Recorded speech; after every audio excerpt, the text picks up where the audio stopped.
राजस्थान में हुए 7 सीटों पर उपचुनाव के परिणाम सामने आ चुके हैं, जिसमें भारतीय जनता पार्टी ने बड़ा कमाल का प्रदर्शन किया है।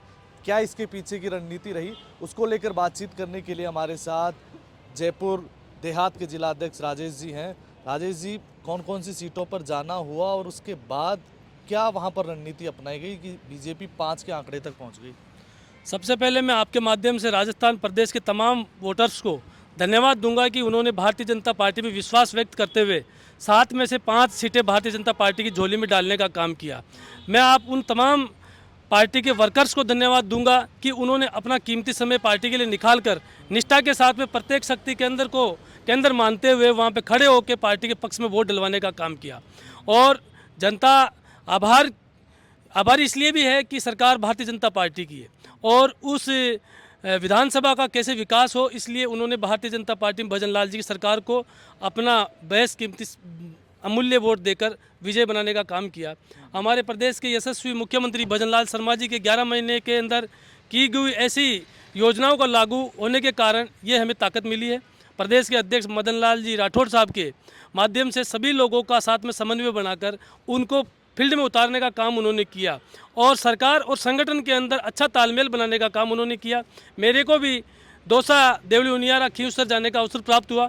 वहाँ पे हमने जब जाके क्षेत्र के अंदर चुनाव को देखने का काम किया तो हमें लगा कि निश्चित रूप से सबसे पहला जो काम होता है टिकट वितरण का, वो टिकट वितरण बहुत ही अच्छा था।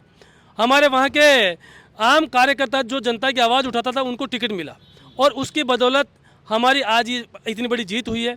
देवली उनियारा के अंदर पहले विधायक रहे राजेंद्र जी गुजर, वो काफ़ी लोकप्रिय और धरातल से जुड़े हुए नेता हैं। आज उनको काफ़ी बड़ी मार्जिन से चुनाव की जीत मिली है, उनको भी मैं बधाई देना चाहूँगा और आशा अपेक्षा करता हूँ कि वो आने वाले समय में जनता की आवाज़ बनके उनकी समस्याओं को सुनने का काम करेंगे।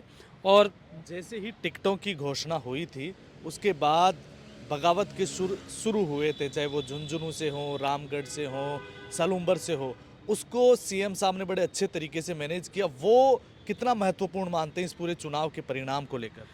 देखिए, चुनाव के अंदर अगर आपका समन्वय ठीक है और आपका वास्तव में पार्टी के समर्पित कार्यकर्ताओं का सामंजस्य आप बना के अगर चलते हैं तो चुनाव जीतना कोई बड़ी बात नहीं है।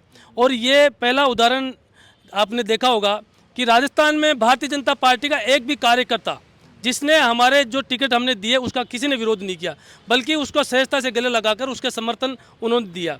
और एक एक कार्यकर्ता को, चाहे सीएमआर हो चाहे इस पार्टी के कार्यालय पे, उन्होंने बुलाकर उनको जो भी रणनीति दी उसको कार्यकर्ता ने गले से लगाकर नीचे विरोध तो किया, लेकिन वो शांत करवा दिया गया। नहीं, ऐसा कोई विरोध नहीं हुआ। बाकी थोड़ा बहुत अगर कोई कार्यकर्ता अगर कहता है अपना अधिकार वो जताता है, सब कार्यकर्ता का अधिकार होता है टिकट मांगना, लेकिन टिकट मिलने के बाद में सब एक रूपता के साथ में लगे, हम सब लोगों ने देखा। कांग्रेस के अंदर आपने देखा होगा घमासान, किस प्रकार से नरेश मीणा हो चाहे से अन्य हो, वो सब बागी होकर चुनाव लड़े और उसका खामियाजा कांग्रेस को भुगतना पड़ रहा है। राजस्थान प्रदेश के यशस्वी मुख्यमंत्री ने पिछले 11 साल में जो योजनाएं दी उसकी ताकत बनी है और आम आवाम ने विश्वास किया भजन लाल जी की सरकार पे और आज 7 में से 5 हमने जीते हैं। इसके लिए प्रत्येक कार्यकर्ता धन्यवाद का पात्र है। कांग्रेस की स्थिति की बात करें, कईयों पे जमानत जब्त हुई है, कईयों पे तीसरे नंबर पर पहुंच गई। कहाँ गलती लगती, क्योंकि 11 महीने ही हुए हैं अभी सरकार को आए हुए और इतना बड़ा ड्रास्टिक चेंज आप देखते हैं?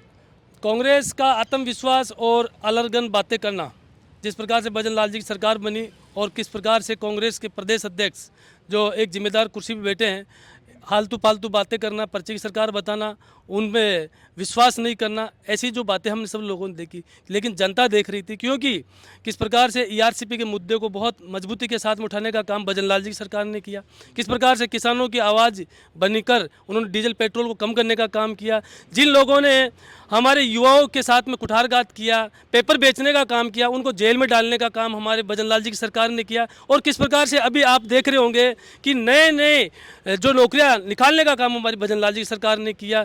और भी आप देखो कैसे हमारे राजस्थान प्रदेश कैसे उद्योगों से जुड़े, इसके लिए ये जो रिवॉल्विंग राजस्थान की जो चल रही है, किसे वो कर रहे हैं उनके तन मन में। और पूरे 24 घंटा में से मैं सोचता हूँ 17 घंटा वो भारतीय जनता पार्टी और राजस्थान की आम आवाम के बारे में सोच रहे हैं। ऐसे भजन लाल जी को आज जनता ने तहे दिल से आशीर्वाद दिया है और मैं तो तमाम कार्यकर्ताओं को भी धन्यवाद दूंगा कि एकजुटता के साथ में आपने परिचय दिया और आगे भी इसी प्रकार से पार्टी पे इनका आशीर्वाद बना रहे। ये चुनाव हो गए, अब अगली जो पड़ाव है वो पंचायती राज का, और नगर निगम के भी हैं, आप देहात के जिला अध्यक्ष हैं, क्या बड़ी जिम्मेदारी है ये? जी, अभी इसके बाद में ये कार्यकर्ताओं का चुनाव होगा। अभी नेताओं के चुनाव हुए, अभी पंचायत राज, नगर पालिका, नगर निगम, ये सभी हमारे छोटे कार्यकर्ता, सामान्य कार्यकर्ता जो दरी बिछाने का काम करते हैं, झंडा लगाने का काम करते हैं, उनको चुनाव लड़ाने का ये समय अब आने जा रहा है। और निश्चित रूप से कह सकता हूँ कि राजस्थान की पंचायत राज हो या नगर पालिका, नगर निकाय के चुनाव हो, उसमें फिर हमारी भारतीय जनता पार्टी का झंडा बुलंद होगा। और जिस प्रकार से अभी ये परिचय दिया, वही परिचय हमारे कार्यकर्ता वहाँ बूथ पे खड़े होकर आने वाले समय में देंगे। बिल्कुल, ये थे राजेश गुर्जर जी, जिन्होंने भजनलाल शर्मा की वो रणनीति बताई जिसके तहत भारतीय जनता पार्टी ने ये कमाल का 7 में से 5 सीटें जीती, और आगे किस तरह से पंचायती राज और नगर निकाय के चुनाव में बीजेपी जाने वाली है, उस चीज़ को लेकर भी हमसे बातचीत की। धन्यवाद, देखते रहिए रिपोर्टर साहब।